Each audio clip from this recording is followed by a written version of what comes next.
Hey, j'espère que tu vas bien. Du coup, je me présente, je suis Wilfried. Et du coup, petite vidéo pour les créateurs de contenu, coach en ligne, formateur en ligne et consultant en ligne. Ok. Donc, peut-être que tu m'as jamais vu, que tu n'es jamais tombé sur moi, sur mon contenu, sur Insta, YouTube ou LinkedIn. Peut-être que si. Mais en tout cas, petit disclaimer. Peut-être que tu te demandes qui je suis, ce que je fais, comment ça correctement monétiser son audience. Je te l'accorde, ça peut être légitime. Mais ce que je peux t'assurer, c'est que si tu regardes cette vidéo dans sa intégralité, que tu me connaisses ou non, si tu te donnes l'opportunité de regarder jusqu'au bout, je t'assure que tu te remercieras toi-même à la fin de cette vidéo. Pourquoi? Parce que dans cette vidéo, on va aborder pas mal de notions fondamentales. Déjà, on va pas forcément parler que de stratégie marketing, commerciale, structuration de services, etc. On va en parler plus en profondeur que ce que tu peux voir la plupart du temps sur Internet, parmi tout ce bruit. Mais on va aussi parler de notions fondamentales aussi, dont tu n'as pas forcément conscience, mais qui sont vraiment vital pour l'avancée de ton business et pour toi-même, pour grandir et passer certains paliers. Ok. Et voilà, on va parler de tout ça dans cette vidéo. On va vraiment mettre de la lumière sur des choses dont personne ne parle et qui sont pourtant fondamentales, vitales pour ton business et passer certains paliers. Ok. Et on fait tout ça pourquoi? Pour que tu puisses comprendre quelle est l'approche pour monétiser correctement ton audience sur le court, moyen et long terme sans détruire ta réputation. Ok. Donc dans cette vidéo, on va parler spécifiquement de ce protocole pour réaliser tout ça. Ok. Et c'est exactement ce que je fais et ce que j'applique en ce moment même avec l'un de mes clients, donc Minozan. Minozan, c'est un client que j'accompagne en tant que bras droit opérationnel. Donc je l'aide à passer significativement certains paliers. Donc on a déjà passé la barre des 10 000 € par mois encaissés. Là, je crois qu'on a dépassé les 20 000 € par mois encaissés. Je crois qu'on vient de le faire, à vérifier, parce que là, j'étais en train de préparer cette vidéo. Mais le but, voilà, c'est de passer pas mal de steps comme ça.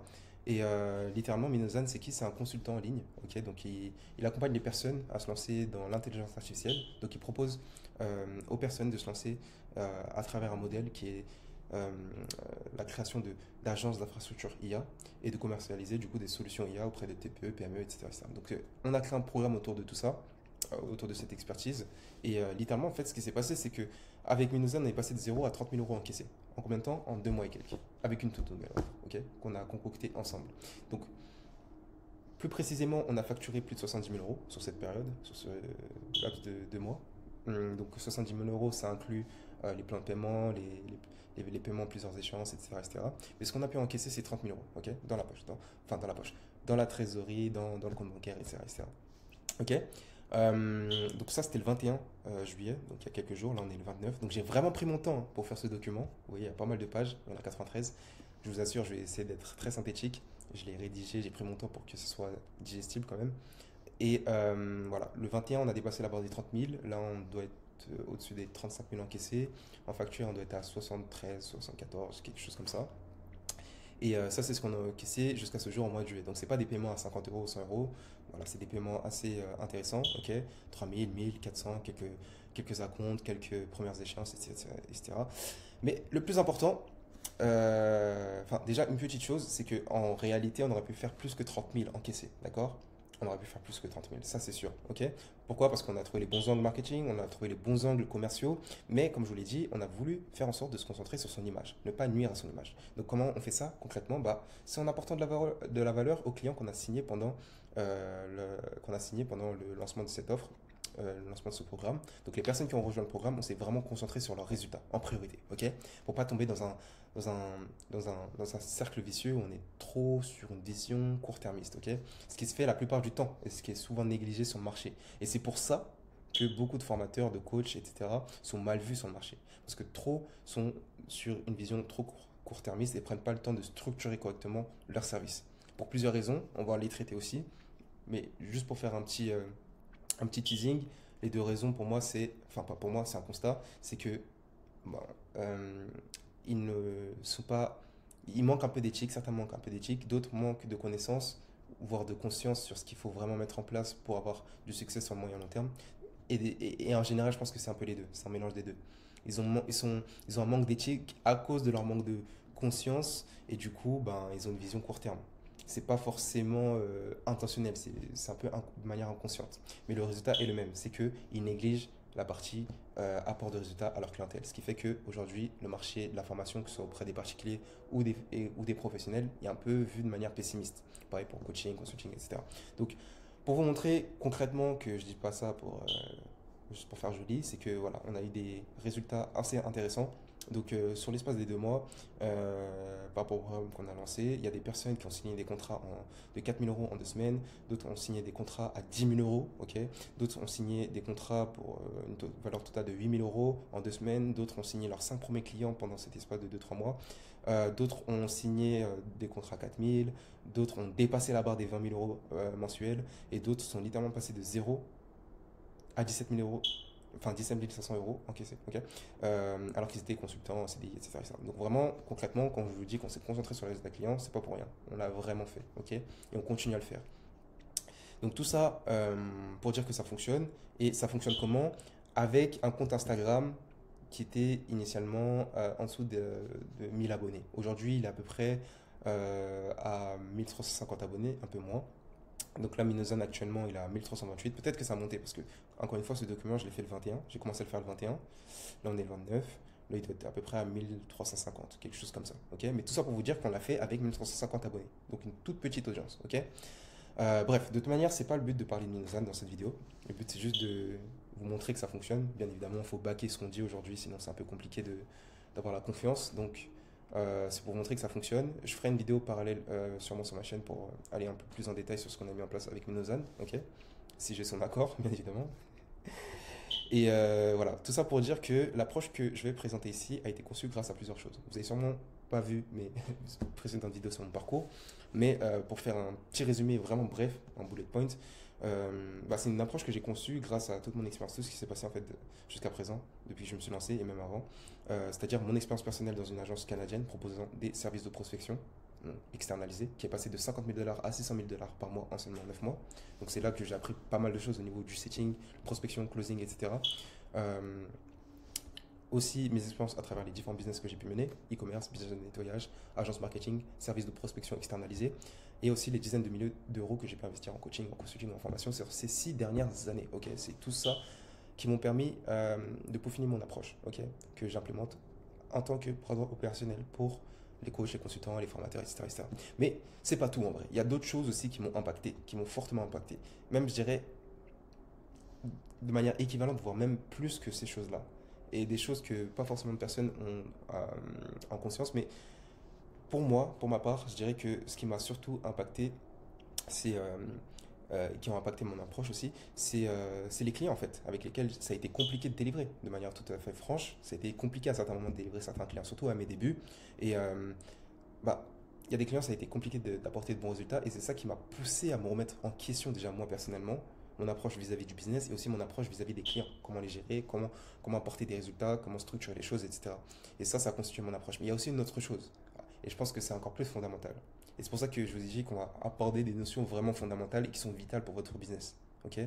C'est que il y a aussi des notions plus profondes que j'ai apprises au fur et à mesure en tant qu'être humain, en dehors du business, mais qui ont quand même eu un impact sur l'approche que j'ai vis-à-vis de mes clients, mon approche business, etc., etc.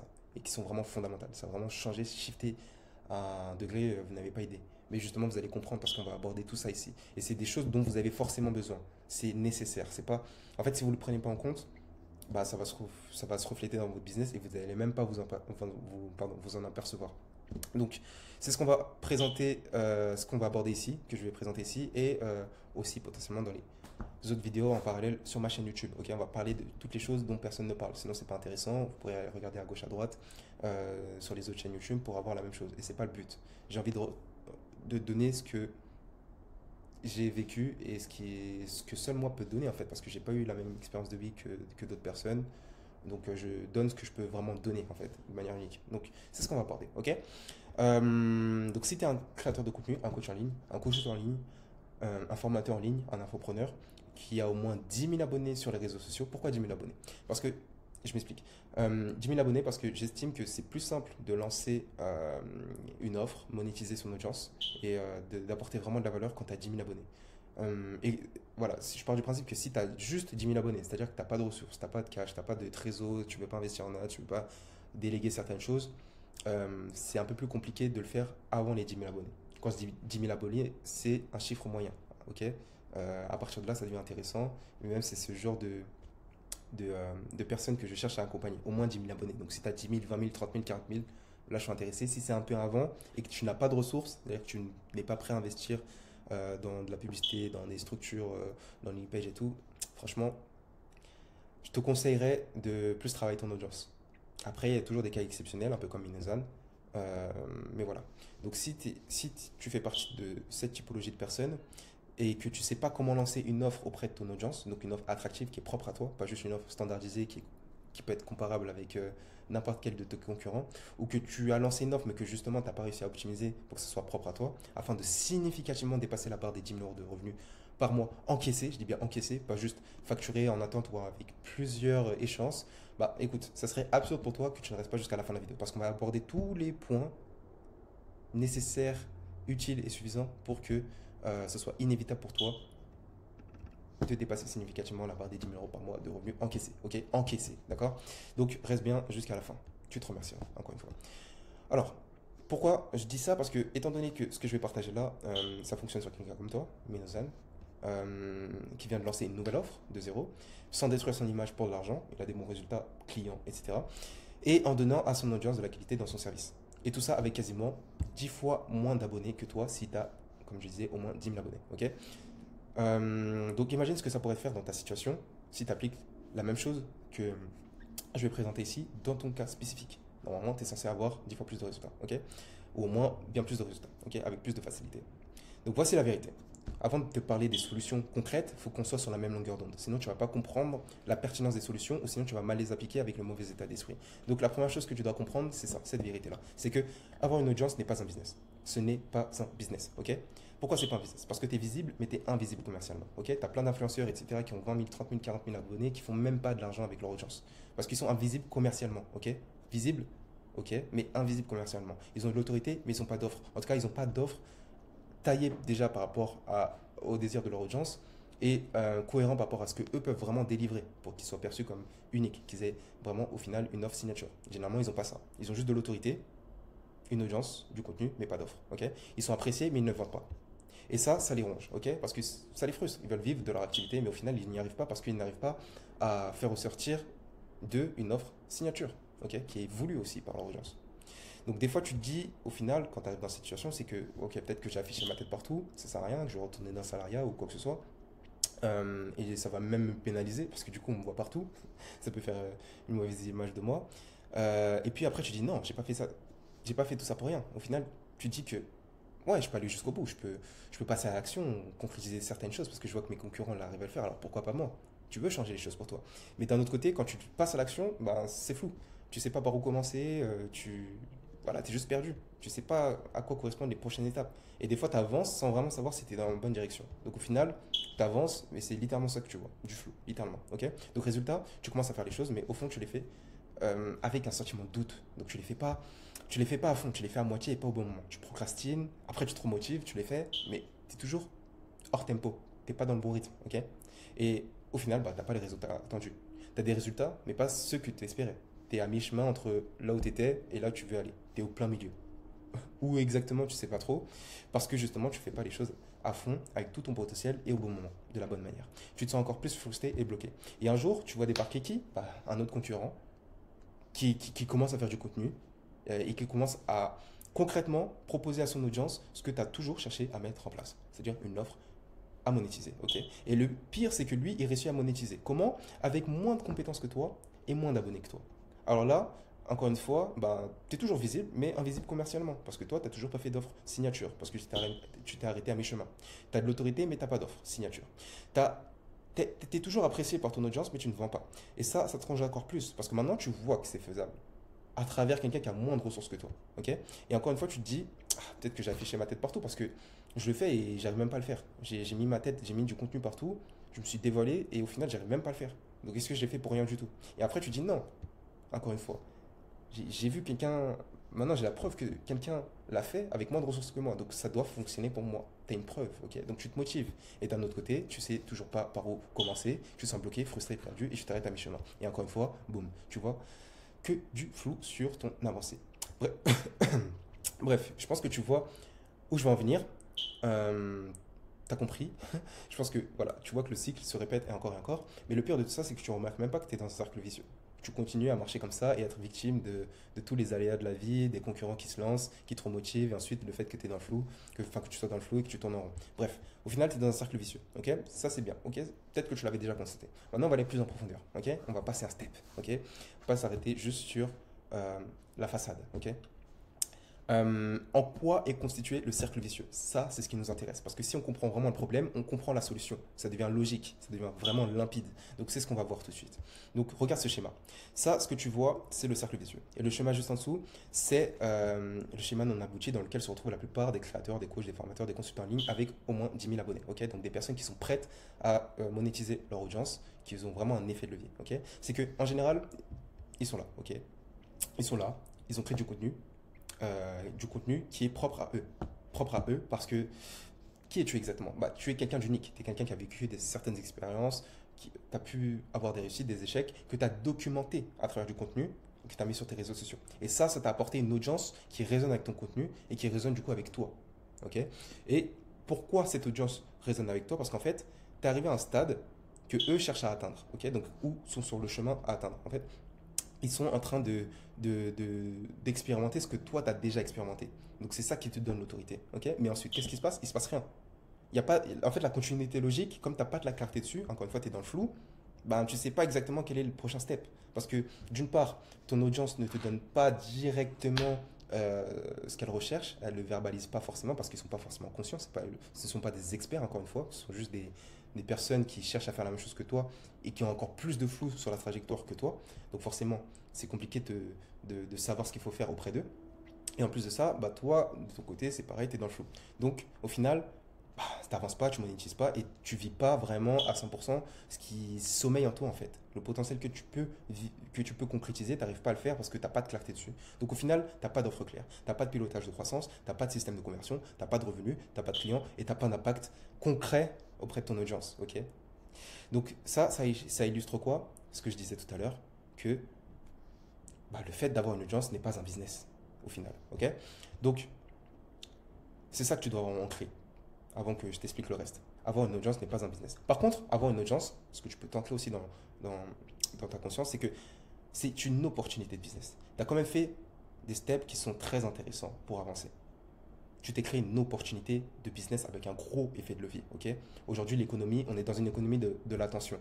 Donc, tu as l'attention de milliers de personnes. C'est une grosse opportunité et tu ne dépenses même pas pour l'avoir. Ok. Tu as fait quelque chose pour la rassembler, la concocter, quelque chose qui t'appartient et qui est propre à toi.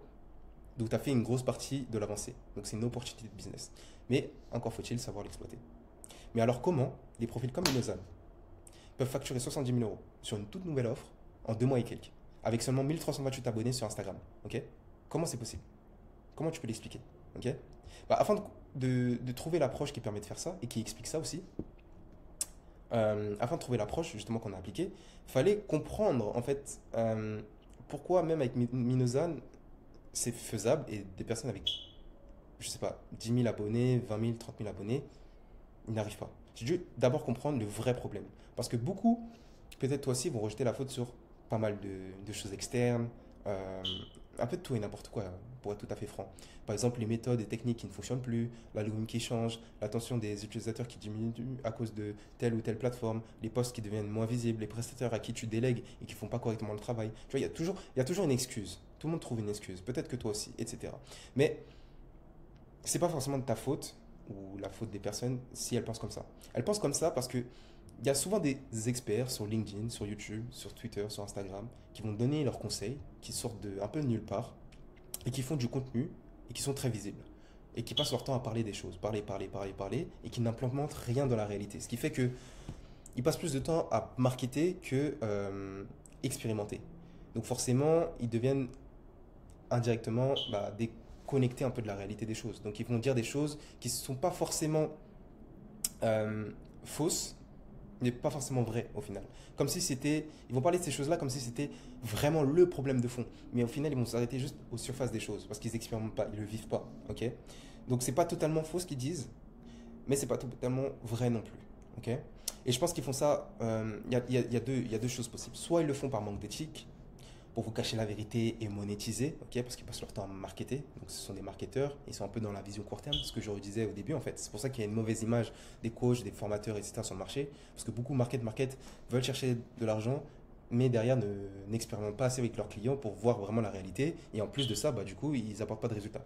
Donc il y a peut-être un manque d'éthique, ou bien un manque de connaissances, voire un manque de conscience sur ce qui fonctionne vraiment, ok? Ou peut-être un peu des deux. Je pense que c'est les deux parce qu'ils ont un manque de connaissances et de conscience parce qu'ils n'expérimentent pas assez, ben du coup ils n'ont pas de résultats et comme ils sont un peu dans une vision court terme, euh, bah ça les pousse à juste faire du marketing et à essayer d'enchaîner un maximum de clients. Et après ils sont un peu dans un cercle vicieux comme ça. Et ça dégrade non seulement leur business sur le long terme, mais aussi la vision globale du marché, de l'infoprenariat, du coaching, etc. Donc pour moi, c'est un peu des deux. Je ne connais pas exactement la bonne balance. C'est possible que ce soit les deux, mais je vous avoue que j'en sais rien. Mais pour moi, c'est un peu les deux en même temps. Pas forcément volontairement. Les gens ne sont pas forcément mauvais, mais ça peut être aussi de manière inconsciente, mais le résultat au final est le même. Ok? Mais à la fin de la journée, toutes ces choses-là touchent absolument tout le monde. Ça touche Minozan, ça touche les personnes qui ont 10 000 abonnés, 20 000 abonnés, 100 000 abonnés, ça te touche toi aussi. Donc, tout le monde est soumis à ce genre de choses. Donc, ça ne peut pas expliquer pourquoi Minozan peut faire 70 000 euros facturés en 2 mois et pourquoi des personnes avec 30 000 abonnés font même pas 1 000 euros avec leur Instagram. Ça ne peut pas être ça du coup.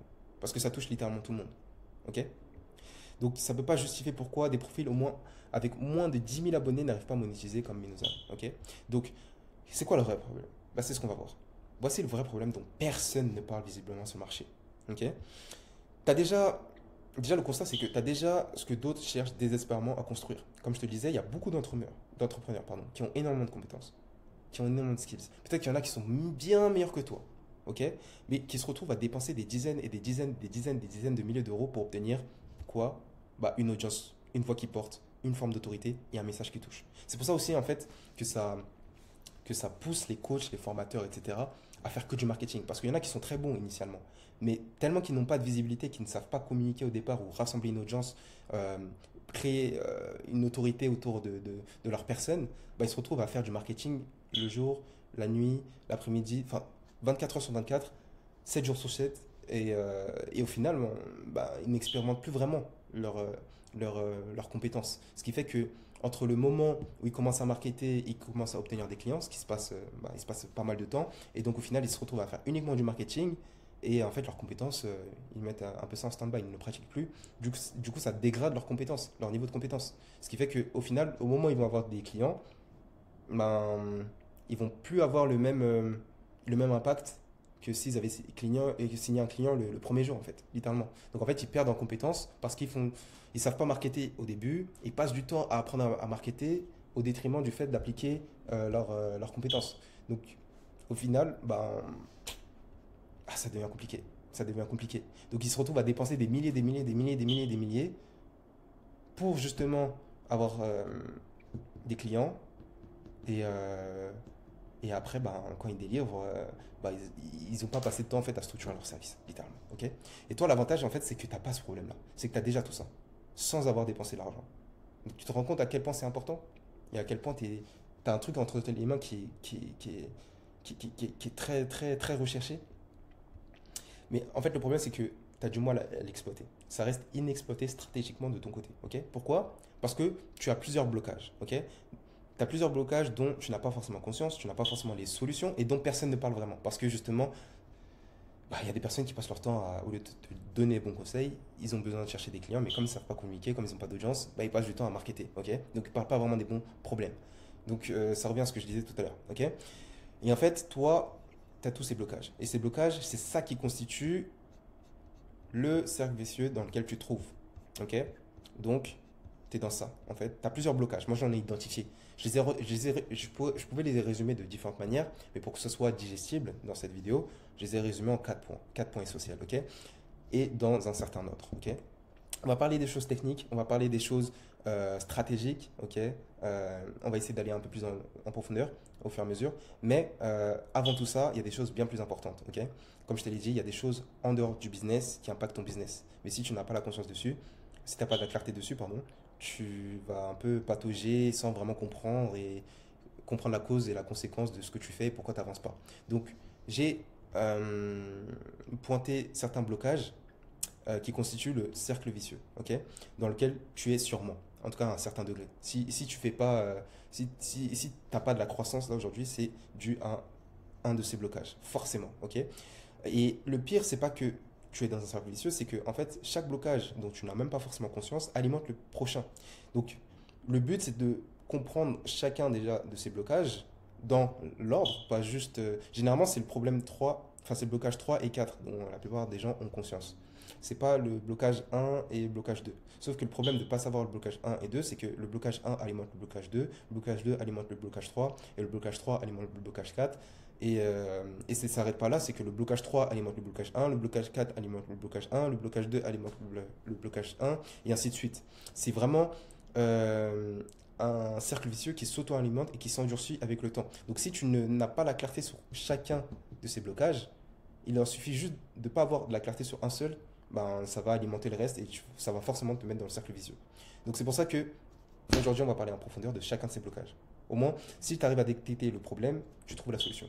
Et si tu as la solution, tu n'as plus de problème, tu as quoi? Tu as un cercle vertueux. Donc comme personne ne le fait visiblement, je vais t'y apporter de la clarté une bonne fois pour toutes. Ok, je ne vais pas faire comme tous les experts de te parler de choses surfaciques, de syndrome, de l'objet brillant, je sais pas quoi.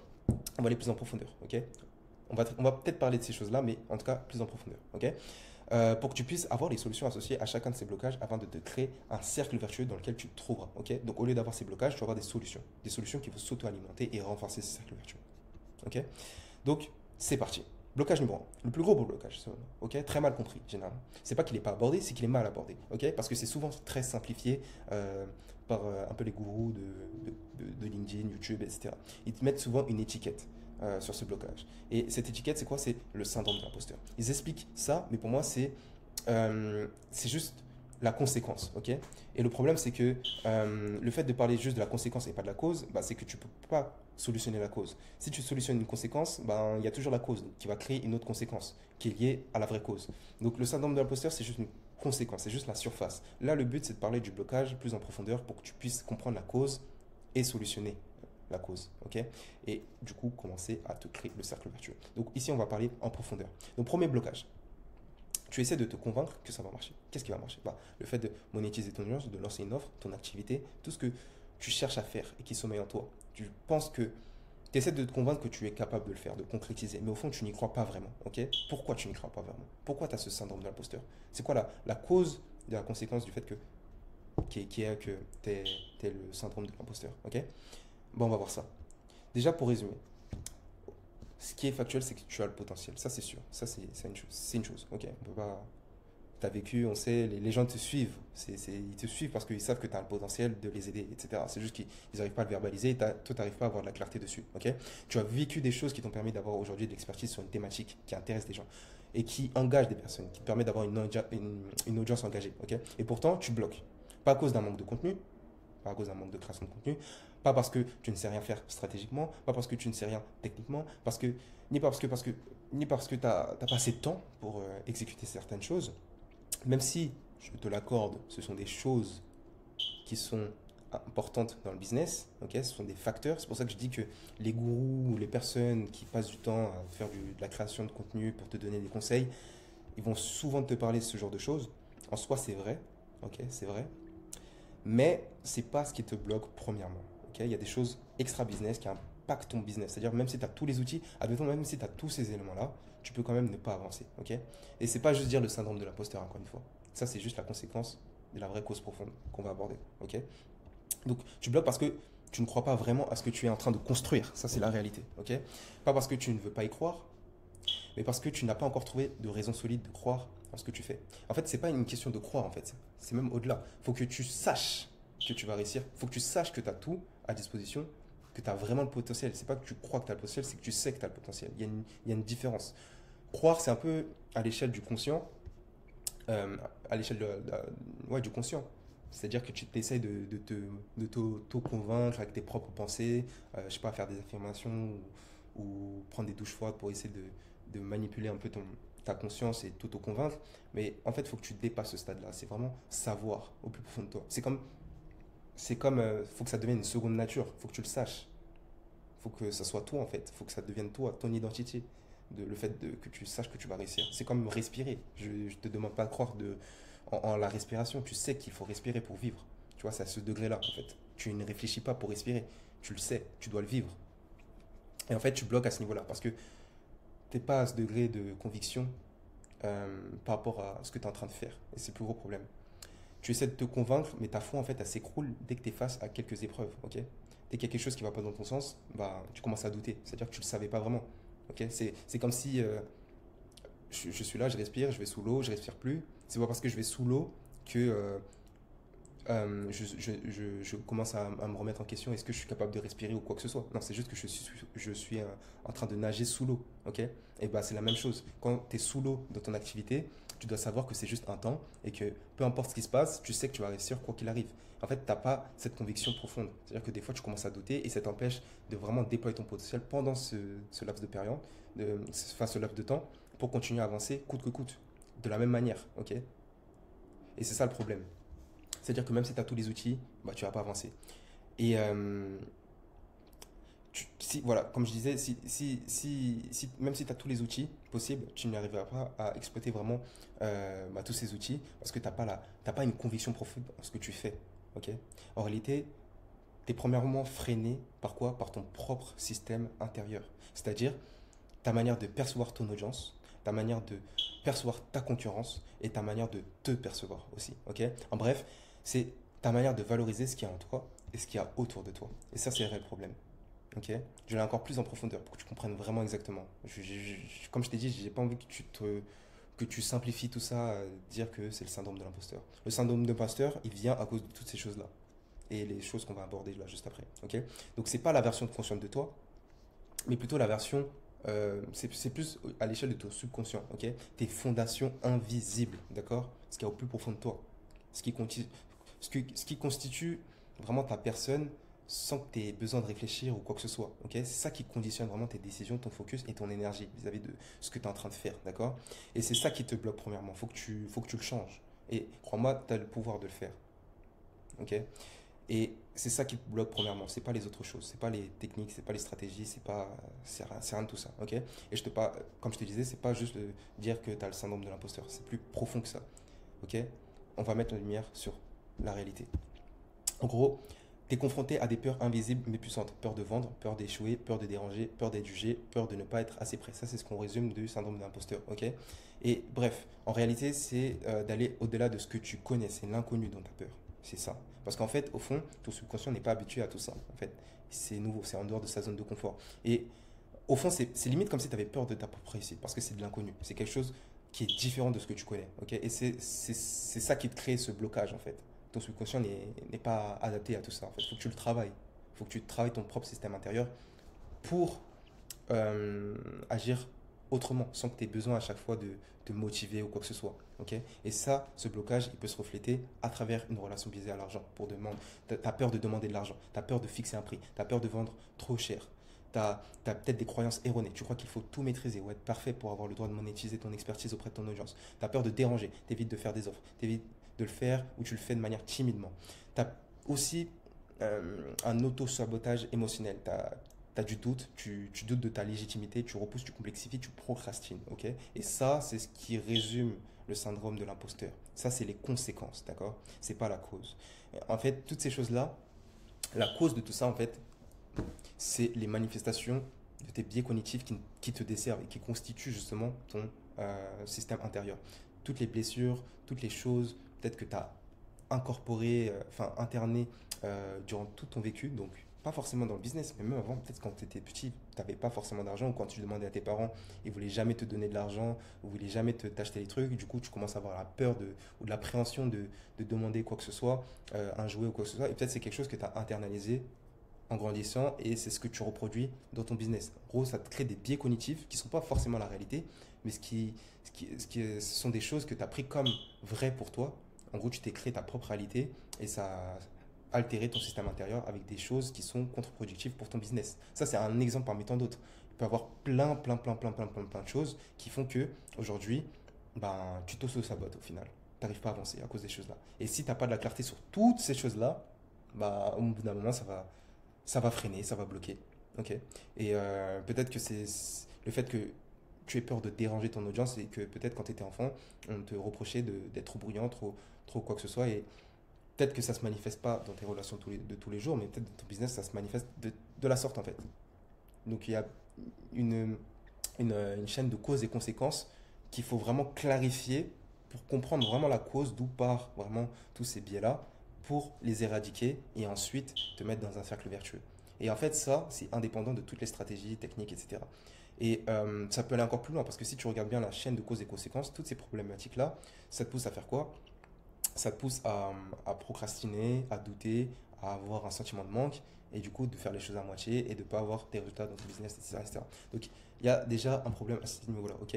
Et en fait, je dis ça pourquoi? Parce qu'en fait, en réalité, 80% de ta réussite se résumera à améliorer ton système intérieur. Les 20% restants, en général, c'est juste de la prise de décision dans tes actions de tous les jours. Donc, est-ce que je dois aller chercher telle information? Est-ce que je dois utiliser telle chose? Est-ce que je dois implémenter telle stratégie? Etc. Ça c'est les 20% restants. Mais la base, c'est ton système intérieur. Si tu n'as pas les bons biais dans ta personne, bah, tu ne peux pas prendre les décisions qui sont cohérentes par rapport à ces biais-là.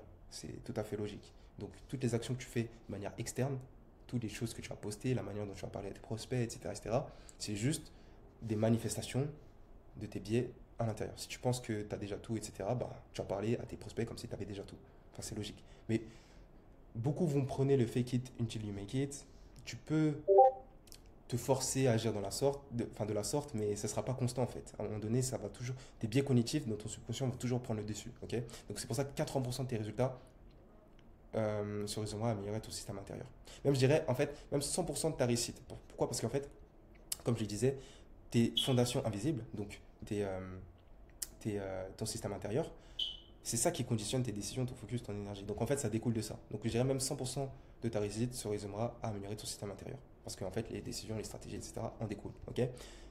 Euh, donc bref, le but, c'est pas de parler de dev perso, je te rassure, ça va pas être le sujet de la vidéo. Mais tout ça pour dire que ça se résume pas juste au syndrome de l'imposteur. Tu dois aller plus loin. Donc ça, c'est le problème. Ça, c'est le blocage que tu as. Ok. Le plus fondamental. Ok. Et peu importe ce que tu fais, peu importe ce que tu apprends, si tu ne traites pas vraiment ça en priorité, bah, tout ce qui se passera dans ton business va alimenter ce blocage-là au fur et à mesure. Donc, tu peux avoir toutes les stratégies, tous les outils, ça va t'empêcher d'aller plus loin juste à cause de ça. C'est vraiment le truc le plus fondamental. Ok. C'est vraiment important. J'insiste dessus parce que c'est vraiment important. Et c'est pas parce que tu n'es pas prêt, du coup, si tu comprends bien, c'est parce que tu ne sais pas sur quoi t'appuyer pour, je dirais même pas croire, mais savoir que tu es prêt. Ok. Tu dois savoir que tu es prêt. Pas à l'échelle de ton conscient, mais à l'échelle de ton subconscient. Ok. Comme tu sais qu'il faut respirer, bah, tu dois savoir que tu es prêt pour faire ces choses-là, ok, que tu as envie de faire. Lancer une offre, monétiser ton audience, apporter de la valeur, etc., etc. Et si tu n'as pas ça, bah, tu finis par procrastiner et jamais finaliser ce que tu as entamé. C'est ce que j'ai expliqué tout à l'heure. Car en fait, quand tu ne traites pas tous ces biais cognitifs qui te desservent et quand tu ne traites pas toutes ces blessures, bah, au final, tu n'es pas vraiment en paix intérieurement à cause de toutes ces pensées. Parce que des fois, tu as des pensées motivantes parce que tu essaies de travailler sur toi de manière consciente. Mais comme c'est conscient, bah, y a des moments où tu as de la distraction. Donc, tu laisses bah, d'autres choses venir. Donc, les choses négatives qui sont justement causées à cause par ces biais cognitifs qui te desservent et des blessures du passé qui ne sont pas traitées. Et au final, ben, tu fais un peu le yo-yo à l'intérieur de toi. C'est un peu le yo-yo. Des fois, tu es positif, des fois, tu es négatif. Et c'est ça qui va résumer ce que tu vas faire au fur et à mesure. Ok. Et tu vas finir par ressentir le fait qu'il te manque toujours quelque chose pour passer à l'étape d'après, pour avancer, pour vraiment enclencher la machine. Et bah, tu n'arrives pas à reconnaître au final de manière constante l'importance de ce que tu as déjà. Donc tu commences à dénigrer le fait que tu as 10 000 abonnés. Alors qu'il y a des personnes comme Innocent qui vont littéralement avoir 1300 abonnés et faire 10, 15, 20 fois. Même si tu fais zéro argent, bah, une infinité d'argent plus que toi. Plus que toi, tu fais rien en fait au final à cause de tout ça. Donc tu restes dans le cercle vicieux que tu entretiens en fait. Peu importe ce que tu as entre les mains. Tu vas juste le négliger. Et ici, la solution, c'est pas juste dire encore une fois que tu as le syndrome de l'imposteur, ça c'est une conséquence, mais plutôt de consolider ta foi avec des fondations solides et non discutables. En fait, il faut pas que tu essaies de croire à partir de rien du tout. Il faut que tu comprennes certaines notions, certains principes universels qui sont fondamentaux, irréfutables et qui sont propres et qui sont vrais pour toi aussi en fait. Tu dois comprendre ces choses-là, conscientiser ce genre de choses et grâce à ce socle-là, pouvoir développer même pas des croyances, mais une connaissance de toi-même, en fait, irréfutable. Donc tu pourras avancer au-delà des choses, des épreuves qui t'arrivent sur ton parcours, indépendamment de tout doute, etc. Ok. Donc tu n'as pas besoin de croire en toi parce qu'on te l'a dit ou parce que tu te répètes des choses, ou de te convaincre que tu peux être toi aussi Jeff Bezos en moins d'un an ou quoi que ce soit, des trucs un peu bizarres, ou en faisant des affirmations devant ton miroir en disant que tu es le meilleur, tu es le boss ou quoi que ce soit, puis en marchant pieds nus dans l'app 15 heures par jour. Là, tu tapes pas vraiment dans ton subconscient en faisant ça. Tu tapes juste, en fait, c'est un peu, tu essayes juste de te motiver, basé un peu sur rien du tout. Tu essaies de te laver un peu le cerveau, mais ça fonctionne pas en fait. Tu touches pas au subconscient. Tu touches pas vraiment à ton système intérieur. Tu touches pas aux biais cognitifs qui sont à l'intérieur de toi qui te desservent. Tu fais. En fait, ça, c'est un travail surfacique, tout ça. Donc, je veux pas te parler de trucs New Age, de dev perso ou quoi que ce soit. Et je vais pas non plus réinventer la roue. Parce que tout ce que je suis en train de dire, c'est des choses qui existent depuis la nuit des temps, qui sont déjà découvertes. C'est juste qu'aujourd'hui, ils ne sont pas mises en avant. Ok. C'est des choses qui sont négligées par beaucoup et qui te détournent de ce que tu dois vraiment faire. Donc, au final, bah, tu peux pas l'appliquer, tu te retrouves bloqué sans vraiment savoir. Donc, tu vas tester plein de trucs inutiles et tourner en rond et renforcer ton cercle vicieux. Ok. Donc, je ne vais pas te parler de tout ça. Je vais te parler de la chose essentielle que tu dois faire avant toute autre chose, ou même quand tu auras commencé à travailler dessus, tu devras continuer à travailler dessus en parallèle de tous les autres aspects de ton business. Tu devras faire en sorte de comprendre les choses en profondeur, de manière structurée pour bâtir ta foi sur des principes indiscutables, ok?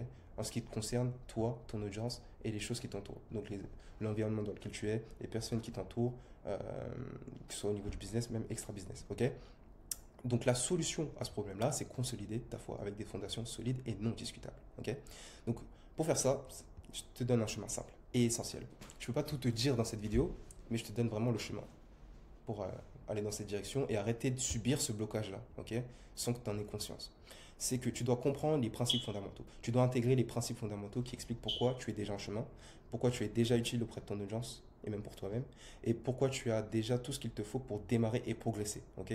En réalité, tu n'as pas besoin de moi pour avancer. Tu n'as pas besoin de stratégie ou quoi que ce soit. Tu peux avancer déjà avec ce que tu as entre les mains, ok? C'est ce que j'ai envie de te faire comprendre aujourd'hui. Et le reste, bah, si tu comprends que tu as toutes les capacités, bah, tu as les capacités aussi de trouver les choses. Pas forcément en devinant les choses, mais tu as les capacités d'aller trouver les choses. Tu as deux bras, deux jambes, tu as des connaissances. Même si tu n'as pas deux bras, deux jambes ou quoi que ce soit, si tu regardes cette vidéo, c'est que tu as les capacités cognitives, etc. Et bah, tu peux trouver les informations en fait, dont tu as besoin au fur et à mesure. Donc tu peux démarrer aujourd'hui. Tu n'as pas besoin d'attendre demain ou quoi que ce soit. Tu peux commencer dès aujourd'hui en fait. Tu peux parler à ton audience, tu peux faire plein de choses, ok? Donc ça, c'est la première chose. Et tu n'as pas besoin de passer ton temps devant le miroir à affirmer des choses un peu futiles. Mais du coup, comme je disais, d'apprendre et de comprendre les principes solides et universels sur lesquels t'appuyer chaque jour pour agir malgré les doutes, ok? Des trucs irréfutables, ok? Une fois ces fondations intégrées, là, tu n'auras plus besoin de motivation temporaire. Tu seras juste discipliné parce que dans ton subconscient, bah, tu sais que tu dois faire la chose, quoi qu'il arrive.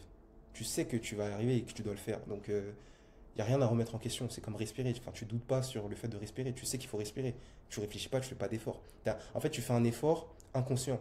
Et pour toi, en fait, tu as l'impression de ne pas faire d'effort. Mais c'est tellement automatique, tellement propre à ta personne que tu as l'impression que tu ne fais pas d'effort. Et en fait, tu dois arriver à ce stade-là. Ok. tu, tu verras enfin que tu n'as pas besoin d'attendre à être prêt pour passer à l'action, faire du concret.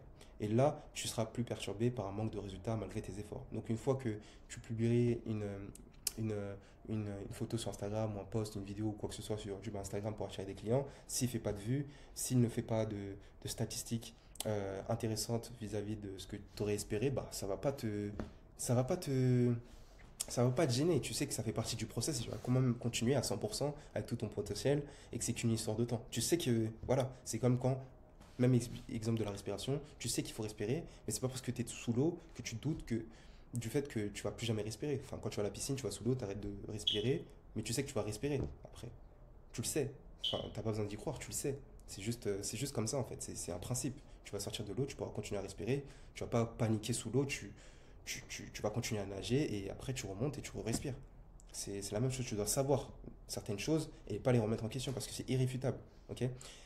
Pareil, à partir de là, tu pourras avancer avec stabilité, même sans validation extérieure. Même s'il y a tout le monde qui ne te calcule pas pendant que tu postes, bah, tu vas continuer à poster parce que tu sais qu'il faut le faire. Et tu sais que ça va arriver tôt ou tard. C'est juste une question de temps, ok? Et de continuer à rester sur le chemin, de faire les efforts jusqu'à que ça paye, littéralement. Et tu comprendras, tu te rendras enfin compte, sans douter constamment, que tu as déjà tout ce qu'il te faut. Donc là, tu vas estimer vraiment ce que tu as entre les mains. Tu vas arrêter de négliger le fait que tu as 10 000 abonnés. Tu vas négliger le fait que tu as déjà l'expertise. Tu vas négliger le fait que. Tu vas arrêter de négliger le fait que tu as déjà une audience qui est prête à te suivre, peu importe ce que tu fais, même ce que tu proposes, même si c'est pas parfait, et que ça va se perfectionner au fur et à mesure. Et là, tu pourras vraiment y croire, ok, en ce que tu fais. Là, tu pourras vraiment agir correctement, ok, jusqu'au bout. Et à la hauteur de ton potentiel, ok, et ainsi obtenir des résultats. Et c'est ça la première chose qu'on travaille lorsqu'on, euh, en tant que bras droit opérationnel, lorsque je travaille avec un formateur, un créateur de contenu ou un consultant. Je lui mets ça vraiment dans son esprit, ok, dans son état d'esprit. En plus, le pire, c'est que ce que je suis en train de dire, c'est la meilleure chose que vous pouvez dire à vos clients lorsque vous les faites rentrer dans votre programme. Pourquoi? Parce que en réalité, si ils shiftent mentalement dans cette vision où ils comprennent qu'ils ont déjà tout, et ben ils vont voir vraiment tout ce que vous leur donnez comme une bénédiction. C'est-à-dire que tous les tips que vous allez les donner, ils vont vraiment les prendre en compte, vraiment comme un plus, comme quelque chose pour aller encore plus vite. Ok? Et là, ils vont avoir des résultats encore plus rapidement que s'ils n'avaient pas shifté mentalement à ce niveau-là. Ok? À l'échelle du subconscient. Ok? Et c'est pour ça qu'on travaille sur cette chose dans un premier temps, systématiquement. Parce que tant que tu n'es pas aligné avec ton système, tant que tu n'as pas aligné ton système intérieur, bah, tu vas toujours saboter inconsciemment l'extérieur. Donc, quand je dis extérieur, c'est toutes les choses qui sont externes à ta propre personne, c'est-à-dire les outils, les tactiques, etc., etc., etc. Toutes les choses qui peuvent t'aider à avancer et qui ne sont pas liées à ta propre personne directement. Est-ce que tu vois ce que je veux dire? Donc voilà. Et c'est exactement pour éviter ça qu'il faut d'abord travailler sur cette clarté intérieure. Ok, avant de parler de stratégie, d'outils, de concurrence, d'offres, de vente, de pricing, de logiciels, de tactiques, etc., etc., c'est la première chose à faire. C'est ça qui va bonifier le fait que tout ça fonctionne par la suite correctement à son plein potentiel. Parce qu'en fait, tout part de toi. Ok, ça revient au schéma de toi, contenu, audience, autorité. Bah après, il y a offre, pricing, etc., etc. Tout part de toi. Ok, si toi, t'es pas bon, tu fais un mauvais contenu, t'as pas d'audience, t'as pas d'autorité, et ainsi de suite. Donc voilà, première chose. Et c'est pas un détour, c'est le vrai point de départ de ton business. Ça part de toi, encore une fois. Et c'est doublement bénéfique, comme je le disais, de commencer par ça lorsqu'on travaille avec un créateur, un coach, un formateur ou un consultant, même pour toi, encore une fois, quand tu travailles avec un client, parce que du coup, le client, il sait maintenant qu'il peut atteindre ses objectifs seul, parce qu'en fait, il se rend compte qu'il avait déjà tout, en fait, à la base, peu importe là où il en est. Et deuxième chose, c'est qu'il comprend qu'il a choisi de bosser avec toi parce que au final, il va aller encore plus vite que s'il était seul à aller dans la direction euh, qu'il désire. Plus clairement et plus simplement, avec moins de galères. Et il sait qu'il va arriver là-bas dans tous les cas. C'est juste qu'il va te voir vraiment comme un catalyseur du process. Et là, c'est la meilleure relation possible que tu peux avoir avec tes clients. C'est-à-dire qu'il ne va jamais être dans l'attente que tu lui donnes quelque chose pour qu'il se bouge. C'est qu'il va se bouger de lui-même et que toi, tu vas lui donner un plus pour qu'il aille encore plus vite. Et là, il est dans la bonne mentalité. Et généralement, c'est ce type de clients qui ont toujours du résultat. Ok. Donc, c'est pour ça qu'il y a des choses sur le papier qui n'ont pas de sens et qui, au final, ont du sens. Ont le résultat de choses qui ont du sens. Par exemple, Minozan, c'est pour ça que lui, sur le papier, il avait que 1328 abonnés et qu'au final, il arrive à faire des mois à 10, 15, 20 000 euros encaissés en 30 jours. Ok. Pas juste facturé. Alors qu'il y a d'autres personnes euh, qui ont 10 000 abonnés, 20 000 abonnés, 30 000 abonnés qui n'arrivent même pas à faire le quart de ce qu'on a fait avec Minozan. Ok. Sur le papier, ça n'a pas de sens d'avoir 1328 abonnés et de faire 10, 15, 20K comme ça. Ok. Mais c'est grâce à ce. En fait, Minozan, il était tellement en dehors de ce blocage-là que ça a été faisable en fait. Ok. Même si sur le papier, il n'y avait pas d'effet de levier. Ok. Donc au final, certes, ce blocage-là est très important, c'est la chose la plus importante. On va quand même parler des aspects stratégiques et techniques. Je ne vais pas vous parler des choses trop théoriques, trop abstraites, etc. On va aussi parler des choses concrètes, la théorie, comment appliquer le marketing, etc. pour que ça fonctionne. Mais ce qui est important, c'est de comprendre que tout ça, en fait, ça part de vous. Si vous n'êtes pas bien intérieurement, tout ce qui ressort de vous, donc votre business, etc., ben, forcément, ça va pas porter du fruit correctement. Enfin, c'est un peu logique, mais il faut vraiment comprendre les choses plus profondément. Ok. Car ne pas comprendre tout ça, ça mène souvent, du coup, au deuxième blocage.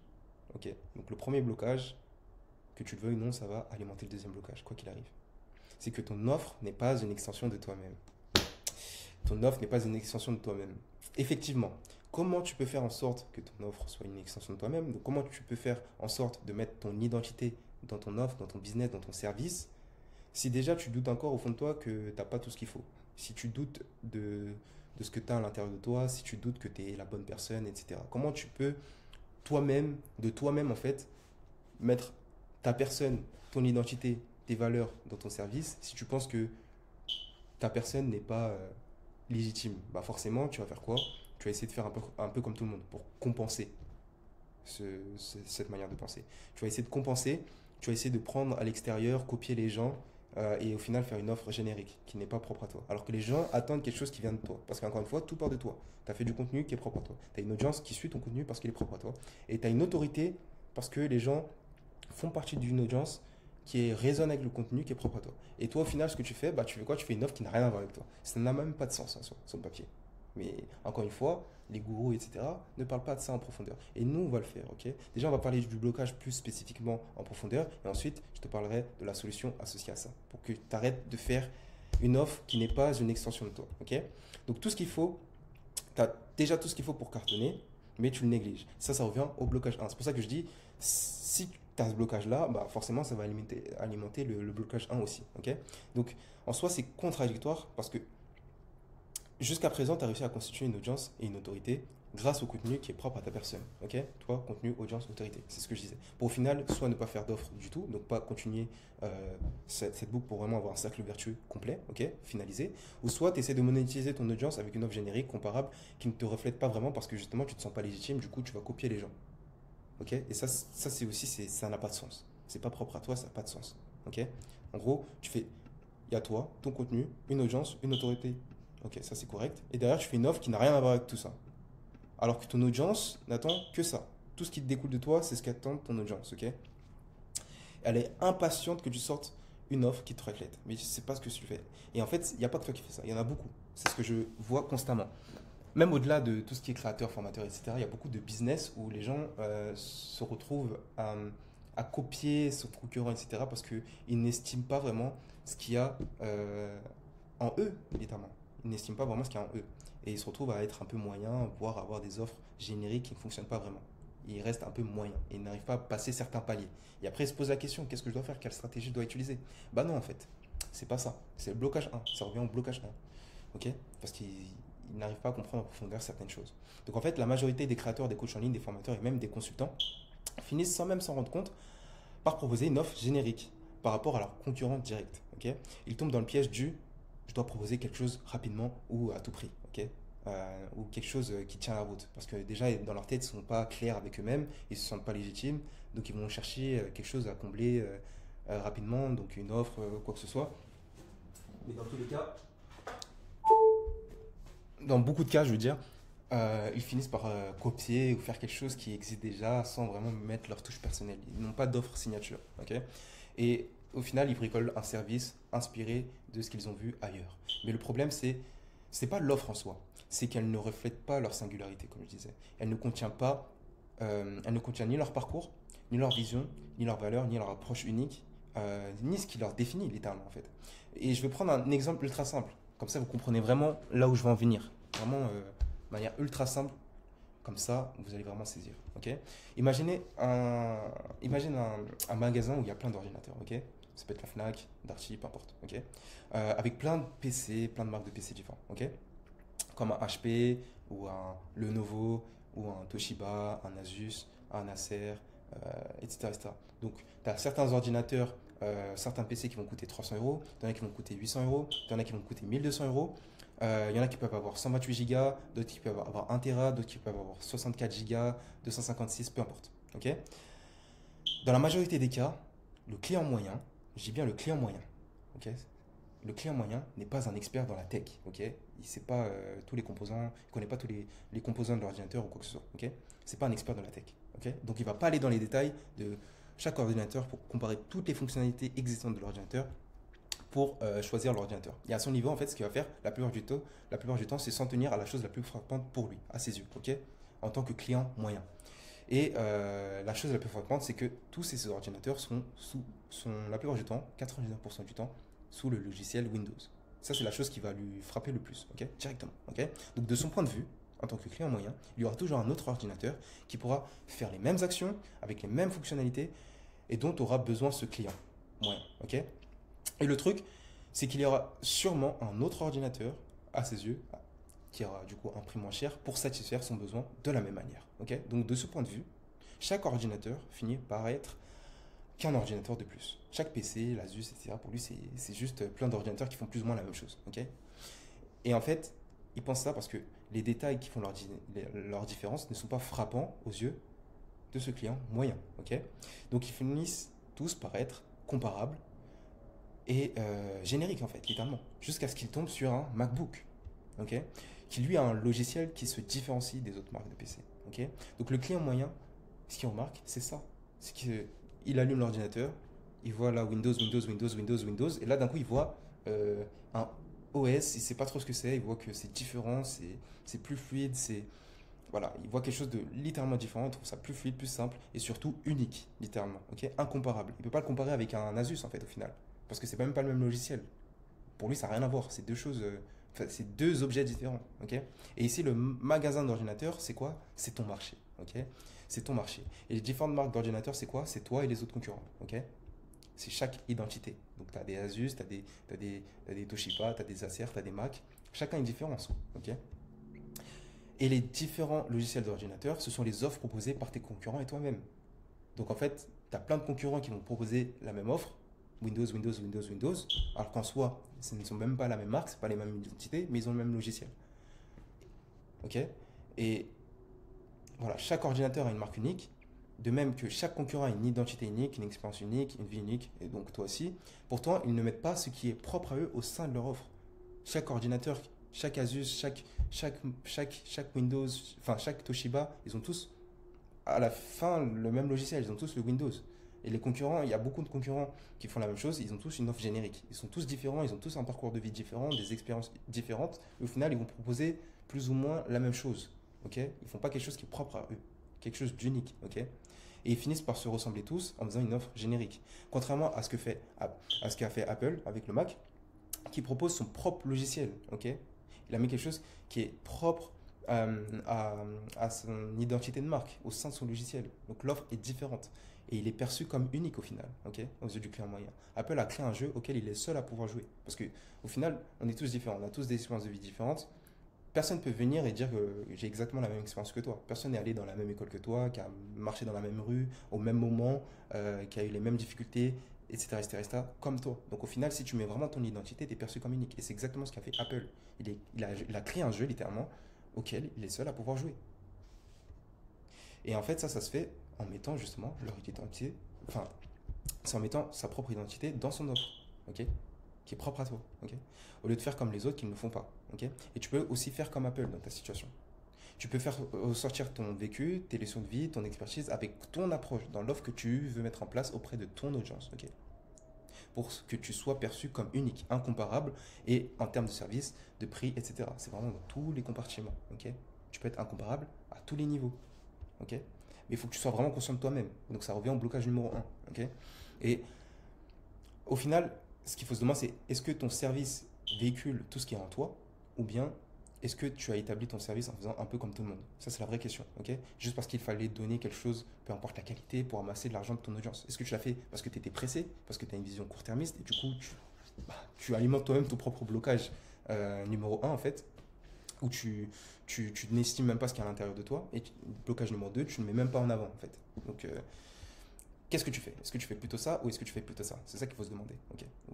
Alors, peut-être que tu t'es dit que, mais moi j'ai mis de ma personne dans cette offre. Peut-être que tu prétends être à ce niveau-là. Mais en réalité, c'est possible, ok? Tu peux te dire que ton intention était de faire ça, mais en réalité, si tu n'as pas les méthodes, ni la clarté, ni la structuration pour vraiment, dans le concret, faire ça, bah, tu peux quand même te retrouver à faire un peu comme tout le monde, même si l'intention était de faire quelque chose qui était propre à toi. Donc, est-ce qu'en réalité, tu l'as vraiment fait concrètement? C'est pas qu'une histoire d'intention, c'est est-ce que tu le fais concrètement sur le marché? Ok. Parce que ce que tu as mis en toi n'est pas forcément perçu comme différenciateur si tu n'as pas la bonne structure et la bonne méthodologie, ni la bonne approche, ni la bonne clarté. Ok. Déjà, est-ce que l'offre que tu as choisi de créer est vraiment en adéquation avec ton potentiel? Peut-être que tu proposes quelque chose avec l'intention que ce soit propre à ta personne, mais au final, ça se trouve que tu proposes quelque chose qui n'est même pas cohérent par rapport à ton expertise. Peut-être que tu proposes quelque chose sur lequel tu n'es même pas expert. Donc ça, c'est un problème. Il y en a qui font ça, oui, je peux te le dire. Et encore une fois, si tu n'as pas bien éliminé le premier blocage, tu ne peux pas vraiment le savoir. Parce que tu n'as pas vraiment fouillé ta propre personne, tu n'es pas vraiment conscient de toi-même. Et peut-être encore une fois, c'est un biais cognitif. Tu essaies de te prouver quelque chose que tu n'es pas. Ça, c'est possible aussi. Et c'est exactement là que réside le vrai danger. Parce que tu finis par être perçu comme un créateur, un formateur, un consultant, un coach de plus. Ok. Aux yeux de ta clientèle, aux yeux de ton audience et aux yeux de tes futurs partenaires. Tu seras toujours comparable. Au mieux, en plus, le pire, c'est que, au mieux, bon, si tu es comparable, tu peux être perçu comme mieux que ce concurrent, ce concurrent, ce concurrent. Et au pire, tu seras perçu comme moins bien que ce concurrent, ce concurrent, ce concurrent. Mais le vrai problème, c'est même pas d'être mieux ou pire, c'est que dans tous les cas, tu es comparable en fait. Tu joues à un jeu où il y a quelqu'un qui peut venir et faire mieux que toi, à tout moment en fait. Tu es à la merci des autres. Et ça peut t'altérer et encore une fois, te créer des biais cognitifs où tu n'es pas assez bon et après, bon, tu vas justifier ça avec le syndrome d'imposteur. Et encore une fois, cercle vicieux. Et c'est pas le but, ok? Tu as la possibilité d'être incomparable en fait. Tu as littéralement la possibilité d'être dans un océan bleu au lieu d'un océan rouge. Littéralement, tu peux être ce petit crochet en fait dans un océan bleu où il n'y en a pas d'autres en fait, tu es le seul, tu es perçu comme unique. Non seulement tu attires les poissons, mais pas seulement les petits, mais les plus gros aussi. Donc vraiment tout le monde, ok? Et en fait, au final, quand tu fais pas ça, tu te retrouves ici. Tu es juste un crochet parmi tant d'autres, tu n'attires pas vraiment de personnes et tu es perçu en fait comme un de plus, un crochet de plus dans l'océan. Et c'est pas le but. Toi, tu dois être là. Et tu peux le faire, ok? Donc, jusqu'à présent, tu as sûrement construit une audience avec du contenu inspirant, personnel, authentique, mais l'offre que tu proposes ou que tu comptes proposer n'incarne ni ton histoire, ni ton énergie, ni ta différence. Donc tu sens un décalage sans vraiment avoir de la clarté, juste tu ressens ça, mais tu n'arrives pas à vraiment mettre de mots ni d'action dessus. Et au final, ton service pourrait être proposé par n'importe qui d'autre dans ton secteur. Et c'est pas le but non plus. Ok. Donc la solution à tout ça, parce que là j'ai beaucoup parlé sur le blocage, mais au moins là j'espère que tu as de la clarté dessus. La solution de tout ça, c'est que tu dois conscientiser, clarifier et incarner pour créer une offre incomparable. Ok. Ce que tu peux faire aujourd'hui pour changer ça, c'est de revenir à toi. Déjà dans un premier temps, revenir à toi. Avant même de penser stratégie ou marketing, encore une fois, on va en parler de tout ça, stratégie marketing, un peu plus tard dans la vidéo. Parce que pour moi, c'est pas le plus important, c'est juste la conséquence de bien faire ces premiers steps là dont on parle. Ok. Donc là, pour ce deuxième step, reviens à toi. Avant de penser à tout ça, prends un moment pour revenir à ce qui te constitue. Ok. Quelles sont tes cicatrices, tes réussites, tes révélations? Qu'est-ce que tu incarnes sans même t'en rendre compte? Quelle vérité portes-tu que d'autres n'osent pas encore assumer? Ok. C'est quoi qui est propre à toi? Ok. Qu'est-ce qui fait que tu n'es pas générique? En fait, le pire, c'est que si tu as réussi à constituer une audience, normalement, c'est que tu as quand même montré des choses que les gens n'ont pas forcément vues ailleurs. Et du coup, qui t'auraient apprécié pour ça. Peut-être que tu l'as fait de manière inconsciente, mais essaie de clarifier ça. Essaie de comprendre vraiment qu'est-ce qui fait ta force, en fait, littéralement. Parce que c'est ce que tu peux retransmettre aussi dans ton offre. Observe ton audience avec ce prisme. Demande-toi pourquoi ils te suivent vraiment. Qu'est-ce qu'ils reconnaissent inconsciemment en toi? Quel chemin ont-ils commencé parce qu'ils t'ont vu marcher sur le tien? Ok.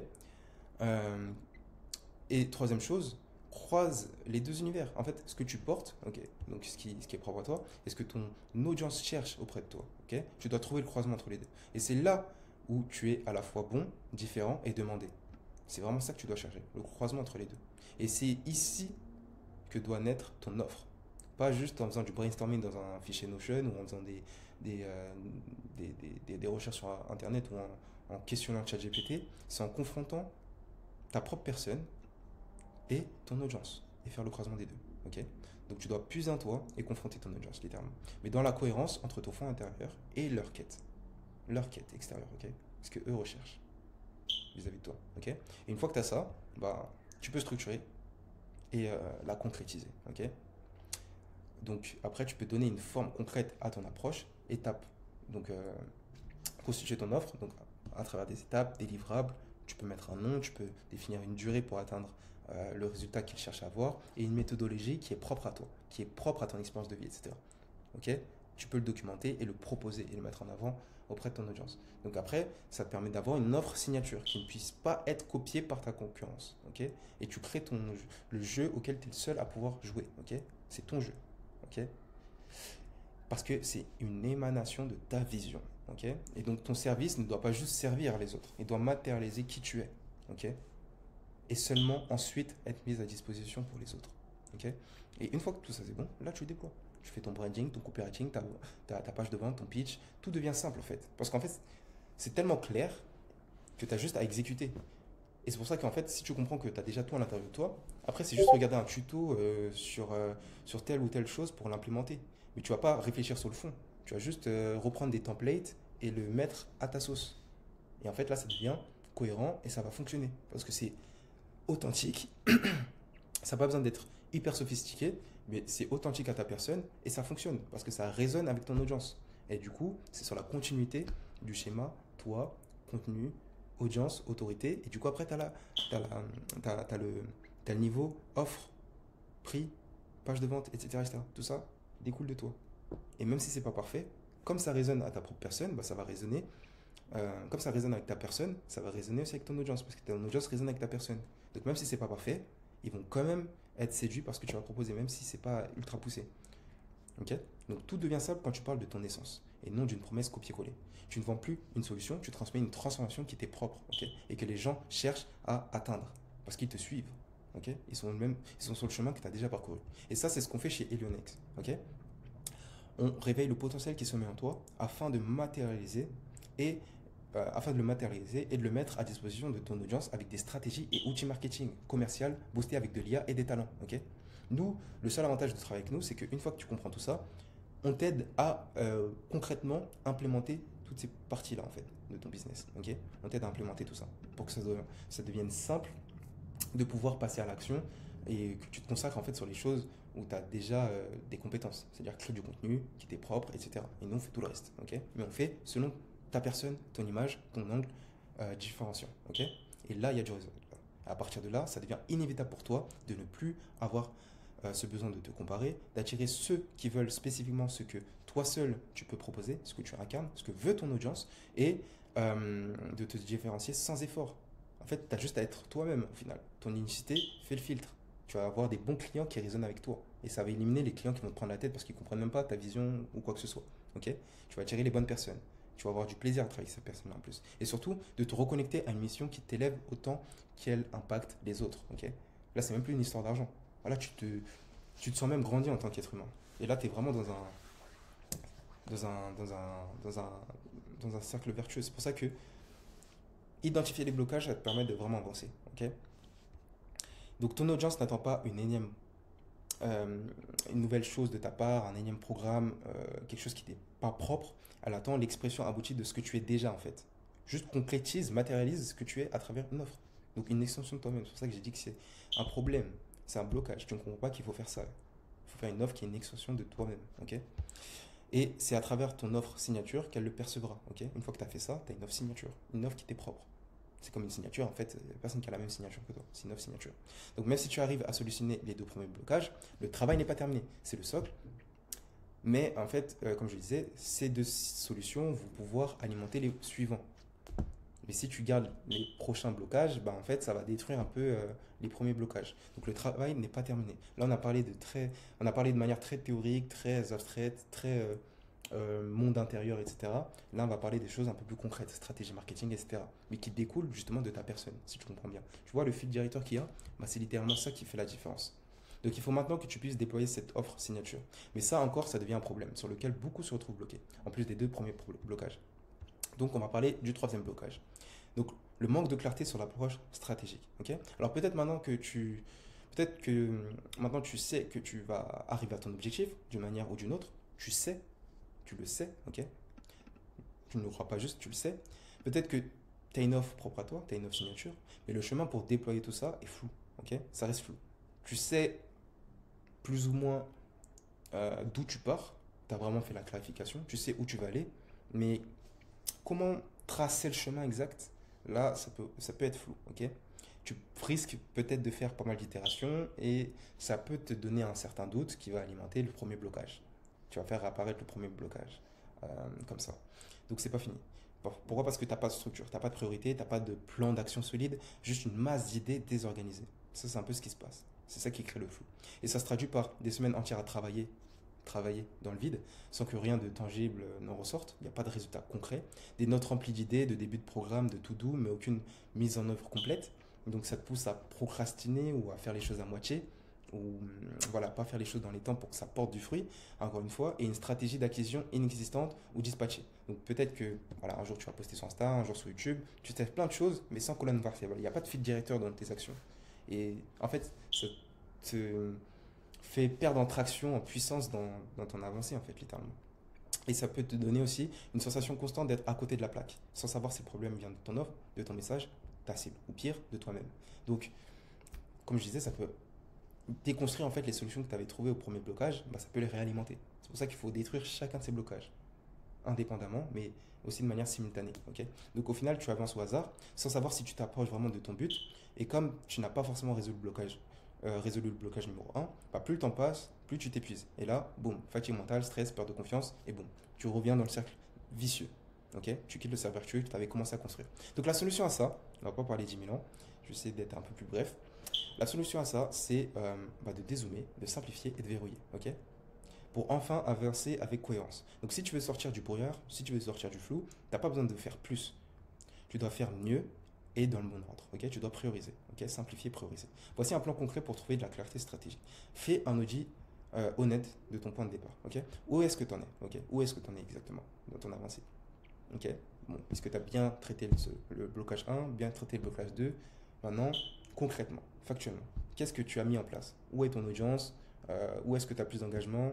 euh, sur quoi tu es plus à l'aise? Qu'est-ce que tu sais faire? Qu'est-ce que tu sais pas faire? Où est-ce que tu en es, littéralement? Qu'est-ce qui est déjà prêt? Qu'est-ce qui te reste à faire? Quels sont les canaux qui fonctionnent ou pourraient fonctionner selon ton énergie, tes facultés et ton audience? Ok. Cette, En fait, faire cette audit-là, ça ne doit pas t'enfoncer. Ça doit te donner de la clarté, en fait. Ça doit t'éclairer. Ensuite, une fois que tu as fait ça, tu dois fixer une seule priorité à la fois. Donc stop au multitasking, multitâche, essaie d'être un couteau suisse.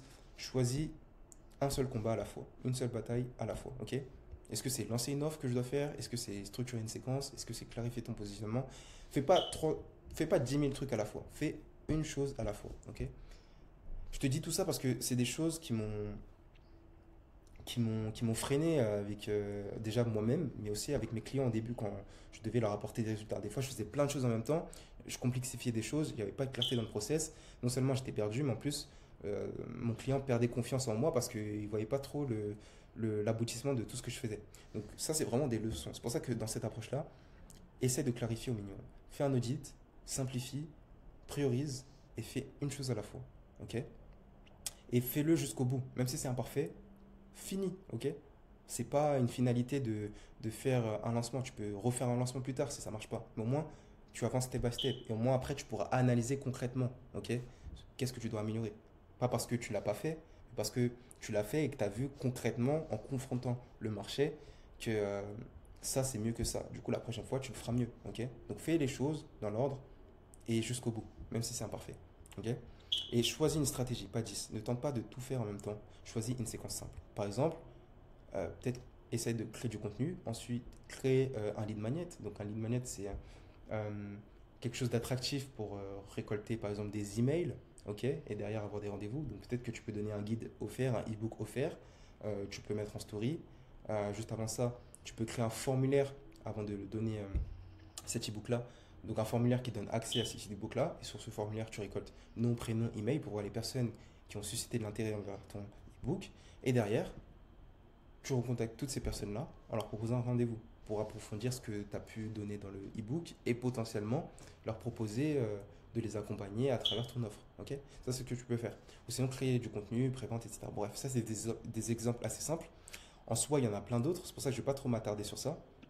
Mais voilà, si tu cherches des stratégies là où tu en es, en fait, le but c'est de trouver là où tu en es. Après, le reste, bah, franchement, tu peux trouver toutes les stratégies sur Internet. Tu peux regarder sur YouTube, regarder sur ma chaîne. Je vais donner aussi pas mal de process selon les différents stades d'avancée sur un lancement d'offre ou au stade où tu en es si tu as déjà lancé une offre pour que tu puisses avancer. Ou bien, si tu veux, tu peux prendre un appel avec moi. Je peux te donner ces tips-là gratuitement si tu veux. voir où t'en es. C'est comme tu veux.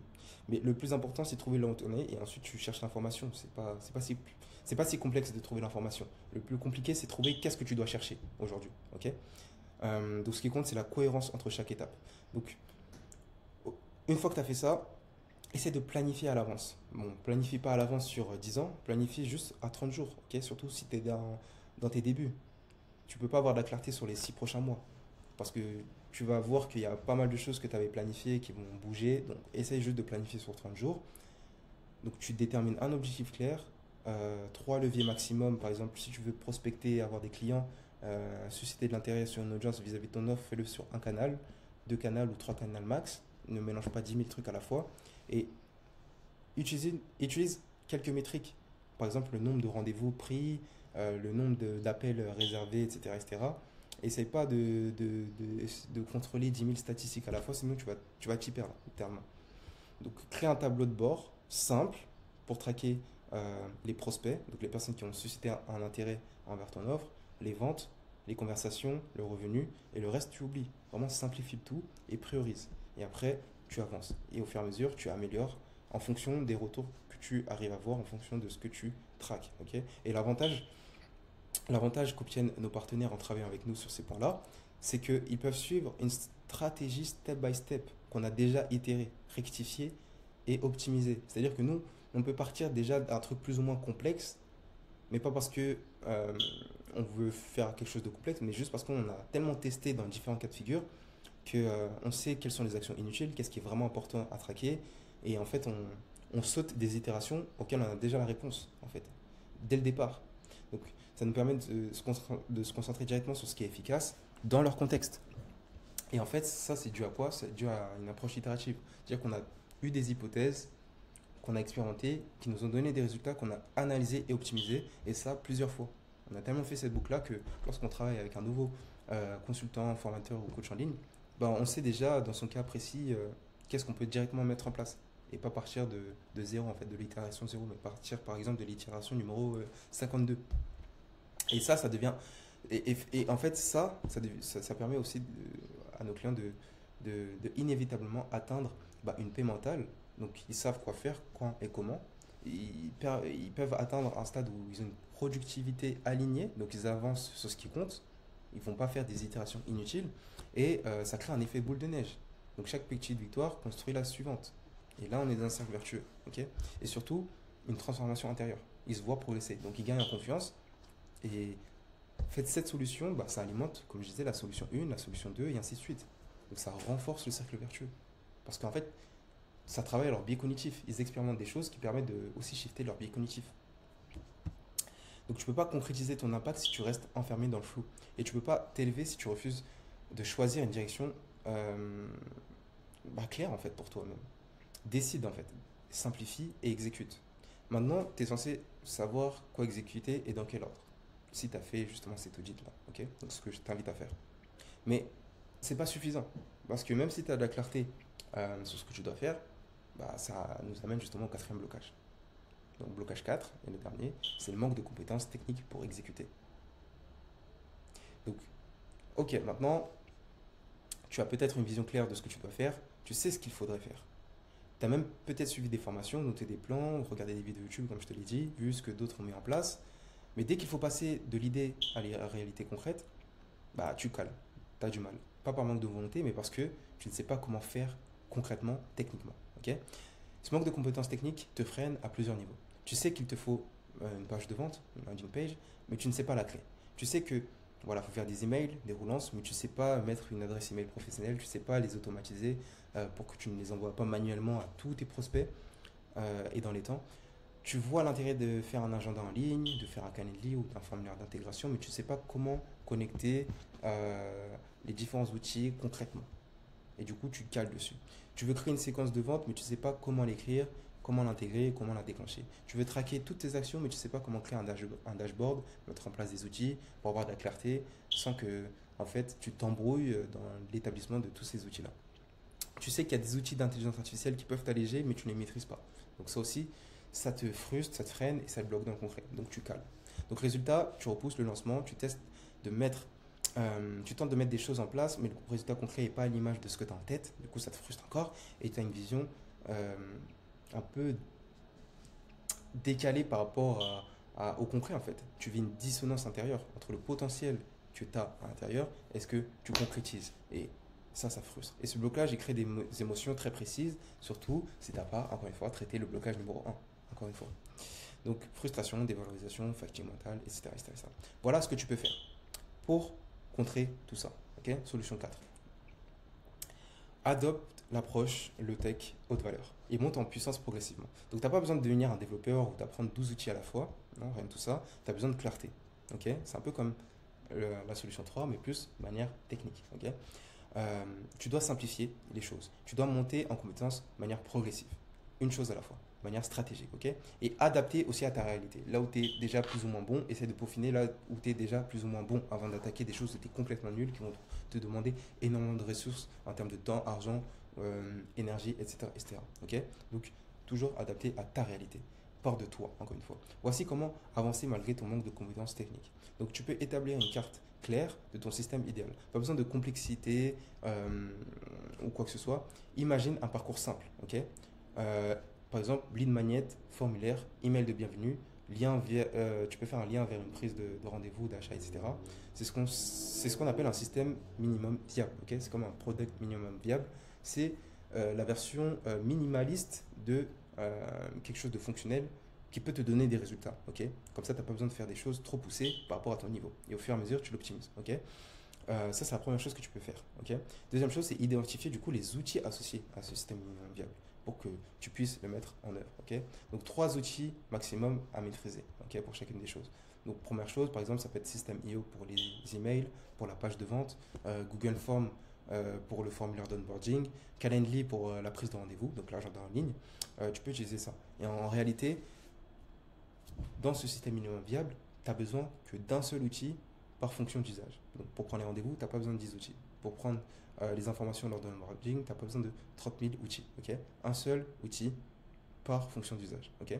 Et troisième chose, une fois que tu as identifié les outils, cherche des templates pour aller encore plus vite. Tu regardes des templates et regarde pas des tutos de 3 heures sur comment devenir expert en 4 heures sur système.io. Cherche des templates, tu bricoles avec, tu fais quelque chose de minimum viable, mais qui est fonctionnel, qui peut t'apporter des résultats. Ok. Donc, perds pas trop de temps sur ça. Prends des modèles préconstruits, adapte-le à ton besoin, et ça t'économisera énormément de temps pour passer à l'action et dans le concret, au lieu de perdre des semaines entières. Ok. Donc, une fois que tu as fait tout ça, là, tu commences à automatiser une seule chose à la fois. Ok. Donc, automatise d'abord la première partie de ton process, par exemple, capturer un email ou envoyer un PDF, ensuite passe à envoyer des séquences en automatique de mail, et ainsi de suite. Intégrer un lien de rendez-vous, et ainsi de suite. Donc chaque étape est simple quand tu l'isoles, au lieu de vouloir tout faire en même temps. Ok. Utilise la loi de Pareto, 80-20, ok, mais sur la partie technique. Ok. On l'avait vu dans le blocage 1, sur la partie système intérieur, etc.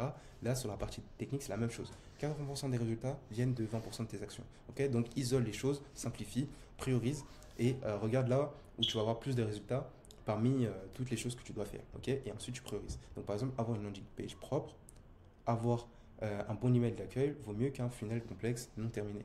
C'est mieux d'avoir quelque chose de simple, fini, que quelque chose de complexe, non abouti. Ok. Et tout cela, c'est ce qu'on applique en tant que bras droit chez Elonix. Ok. Et ça permet à nos partenaires d'atteindre la capacité de créer et tester et améliorer les choses rapidement, parce qu'ils n'ont pas implémenté certaines choses, on fait pour eux.